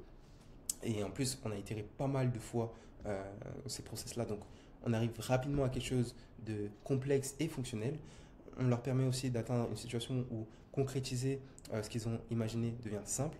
On les aide aussi à avoir moins de charge mentale, puisque du coup, on leur délègue pas mal de tâches à ce niveau-là, sur la partie technique. Et surtout, on les aide à obtenir des leads, des ventes et des résultats tangibles assez rapidement, sans se brûler les ailes techniquement. Donc, ils restent sur leur zone de génie, c'est-à-dire créer du contenu, parler avec leur audience, connecter avec eux. Et derrière, on met tout le reste de manière technique qui est propre à leur personne pour eux. Ok. C'est pas en devenant un technicien que tu vas réussir. C'est en devenant un entrepreneur qui sait quoi déléguer, quoi apprendre et dans quel ordre. Ok. Commence petit, simplifie, exécute et rappelle-toi que chaque petit système que tu maîtrises ou que tu délègues correctement, bah, ça devient un levier d'autonomie et de puissance en plus. Ok. Et ça, C'est littéralement de cette manière que tu peux passer d'un cercle vicieux, ok, où tu as plusieurs blocages, à un cercle vertueux où en fait chaque solution alimente le prochain et te permet d'avoir de la croissance et de dépasser significativement plusieurs paliers. En l'occurrence, le premier, dépasser significativement la barre des 10 000 euros encaissés par mois, ok. Et ça, c'est exactement ce qu'on a fait avec Minozan, ok. C'est pourquoi même des profils euh, qui ont genre 1300 abonnés, donc des petits profils, peuvent faire bien plus que toi, bien plus que des personnes qui ont 10 000, 20 000, 30 000, 40 000, 50 000 abonnés. Ok. Alors qu'à première vue, sur le papier, ça n'a aucun sens. Ok. Tu vas sûrement encore entendre du bruit ailleurs. Tu vas sûrement attendre l'approche classique que prônent les experts, entre guillemets, qu'il faut d'abord poster plus, d'abord investir dans des outils, faire attention aux algorithmes, d'abord suivre des formations, tester des stratégies, bref, les stratégies de coach, de coach, de coach, de coach, de coach. Alors que la seule vraie ressource que tu n'as jamais vraiment exploitée pleinement, c'est toi, littéralement. En fait, tout part de toi. Et ce que la plupart font, c'est qu'ils cherchent le bon outil, ils cherchent à comprendre les algorithmes, ils cherchent à copier des approches, ils cherchent à lancer une offre en se basant sur ce qui se passe autour d'eux, la concurrence, etc. Ils espèrent que ça fonctionne et quand ça ne marche pas, ils recommencent ce processus en changeant un petit truc, mais littéralement en recopiant plus ou moins les mêmes steps. Donc ça ne porte pas de fruits. Et ils s'en rendent même pas compte. Donc, ce qu'on fait chez Elionix, c'est qu'on inverse le processus. On ne part pas du marketing, on ne part pas d'une offre générique, on ne part pas d'un outil, on part de toi, littéralement. On puise en toi, en fait. Et seulement ensuite, on implémente la stratégie élaborée pour toi en mettant des actions, en mettant en action nos outils et compétences techniques, marketing IA, commercial. Notre méthode unique repose sur 6 piliers. Extraction d'identité, ok. On fait une extraction des identités, c'est-à-dire qu'on clarifie ce qui fait ta singularité en tant que personne, en tant qu'être humain. Euh, on définit ton angle unique et ce que personne d'autre ne peut transmettre comme toi, ok. Et deuxième chose, on fait un croisement avec le désir de l'audience et justement ton identité, ton angle unique. C'est qu'on révèle pourquoi les gens te suivent vraiment, même s'ils n'ont jamais dit clairement, ok. On essaie de déceler ça et de poser des mots, ok. Et à partir de là, on crée ton offre signature, une offre qui te ressemble, alignée, structurée, désirable et transformante. Ensuite, on structure les fondations de ton business. C'est-à-dire que après avoir vraiment fouillé en toi, on fait ressortir ce qu'il y a de mieux en toi, à travers du concret. Donc à travers un positionnement concret, à travers un prix juste, à travers des méthodes claires, à travers des livrables puissants pour tes clients que tu vas intégrer dans le programme qu'on t'aide à mettre en place, et une vision long terme aussi, ok. Et ensuite, on met en place les outils. Donc des agents IA, des pages de vente, des séquences email, des automatisations, SMS, email, etc. Euh, on t'aide à mettre en place des séquences de messages directs stratégiques pour prendre des rendez-vous. On met en place des automatisations, des tunnels fluides, un CRM, des setters, des dashboards pour tout traquer. Et derrière, on t'aide aussi à mettre en place un système pour livrer tes clients, ok, pour les délivrer. On t'aide à mettre une structure de service pour ton offre signature, pour qu'elle tienne ses promesses, apporte des résultats et fait de toi une référence sur ton marché, ok, que tu sois incomparable et que tu aies une bonne image sur le court, moyen et long terme. Et le résultat de tout ça, c'est qu'à la fin, tu deviens un entrepreneur, enfin pas à la fin, mais au cours de ce process, tu deviens un entrepreneur structuré. Tu deviens, tu deviens quelqu'un qui propose une offre qui propose des vraies transformations, qui offre de vraies transformations sans t'épuiser, ok. Parce qu'on délègue le plus fastidieux et ce que tu ne maîtrises pas. Parce qu'à la fin de la journée, on a tous 24 heures, ok. Et surtout, tu avances dans ta mission personnelle, pas dans celle des autres, quelque chose qui est propre à toi. Et tout ça, cerise sur le gâteau, en générant du cash, sans sacrifier ton image, ok.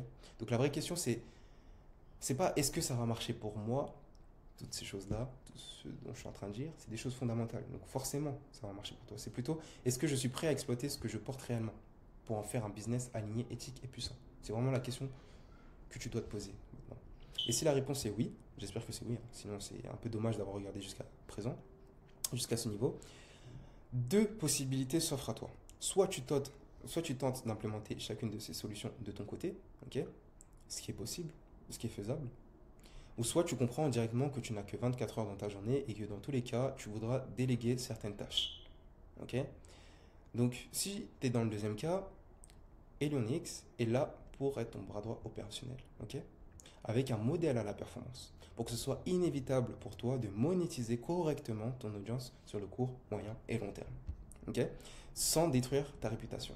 Donc, tu n'as plus besoin d'en faire plus si tu passes par nous. Tu n'as plus besoin d'en faire mieux. Et surtout, tu tu n'as plus besoin de le faire seul. On t'aide à révéler le potentiel qui sommeille en toi afin que tu puisses le matérialiser auprès de ton audience, sans que tu t'occupes des choses que tu ne maîtrises pas. Par contre, il y a une chose que tu dois savoir. Au moment où je fais cette vidéo, on se limite qu'à 3 partenaires avec le modèle de bras droit à la performance. Il reste actuellement que 2 places, puisque je travaille avec Minozan, au moment où j'enregistre cette vidéo. Ok.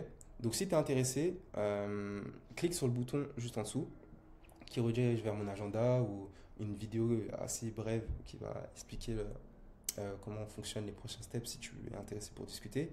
S'il y a des disponibilités sur l'agenda, c'est-à-dire qu'il y a encore des places. S'il n'y a plus de places, c'est-à-dire que au moment où tu as tenté, on a déjà ces 3 partenaires. Ok. Si c'est encore ouvert, peut-être que j'ai rajouté peut-être d'autres places qu'on peut prendre dorénavant plus de partenaires. Donc saisissez l'opportunité. Je ne sais pas à quel moment tu vois cette vidéo. Mais en tout cas, si ça t'intéresse, je te propose de discuter pour qu'on puisse voir ensemble si on peut être amené à travailler ensemble. S'il y a vraiment matière, synergie et que ça a du sens. Donc voilà. Passe à l'action, en tout cas, dans tous les cas. Euh, essaye de... Enfin, fais en sorte d'appliquer tout ça en fait, parce que c'est inévitable. Si tu le fais pas, tu vas retomber dans un cercle vicieux. Donc maintenant que tu es au courant de tout ça, applique tout ça. Et si tu as besoin d'un bras droit opérationnel qui peut implémenter tout ça avec un modèle de la performance, on discute ensemble. Sur ce,